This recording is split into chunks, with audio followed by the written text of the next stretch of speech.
back here with Brooke. And Brooke, can you tell me a little bit about, well, how long have you been associated with Migis, and when did you start working there, and did you know somebody, and all that? Tim Porter's son, Michael, and I were in school opposed to each other. We played sports against each other, but we went to University of Vermont together, and I bumped into him in Burlington, and somehow it got on to what does one do after school semester is over towards the summer, and Michael hooked me up with the lodge, and that was 1992, I believe. So and I started, working as a cabin boy, and then eventually did most everything around the property, and then did a lot of building, and met my wife there. She was a waitress while I was working there. So and then I discovered that there was a real niche for people who wanted to go fishing. So stopped working for the lodge and created my guide service. Well, that is great. I remember attending bar with you back in the day. Yeah. Back in the days of my youth. Yeah, I'm still in touch with a lot of those. I just got an email from a friend who I worked with back in the mid-90s. So it's quite a place, and whether you're working there or staying there, it's special. It is special. It is special. One more fishing question, I guess. Do you travel to other bodies of water? Or do you specialize on Sebago? I really started as landlocked salmon fishing, and trolling for landlocked salmon on Sebago was my favorite thing.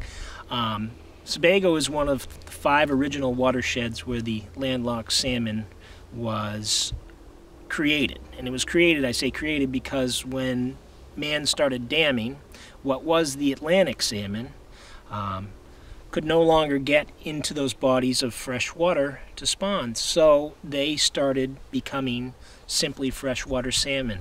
And the 5 watersheds, including Sebago, the biggest, because it's Sebago salmo-salar is the species name of the landlocked salmon. And that's how I got started fishing for them. It's my favorite way. And also, to answer your question, I fish probably about 40 different bodies of water every season. So it ranges. Holy Toledo. It ranges from Thomas Pond right behind us that enters into Sebago to a good 20 or 30 ponds around here, but also all the way up to Fort Kent. Pretty much anywhere where there's fresh water in Maine, I've fished it or want to fish it.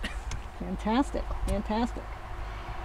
And I'd love to know, do you have any tips for anybody who doesn't always have access to you? Do you have a favorite tip for if you're getting in your boat and going out on the water? Oh yeah, on Sebago, probably. I mean, Sebago is a very difficult body of water to fish for many reasons.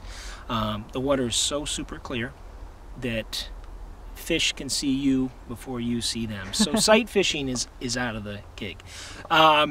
Sebago specific tip would probably be use lighter line than you're using, because these fish are leader shy is what the term is, meaning that in clear water, and when Sebago on a clear day like today, it's 60 degrees, it's flat calm, you can see through almost 35 feet of water at places. So sometimes your 10-pound, 12-pound test is going to look like rope to them. They're actually going to see the line. So if you can size down a little bit the diameter of the line to 6 or 8 pound, I sometimes even use 5 pound in high light conditions, that can be a real tip. I mean, it's harder to play the fish, you have less confidence, but you'll get more bites. Well, thank you very much. I'm going to remember that the next time I go fishing. Okay. And I want to thank you for your time, Brooke, and it's been a pleasure working with you all these years, and I hope we have many more years together to come. Well, that's nice. Thank you, too. Thank you.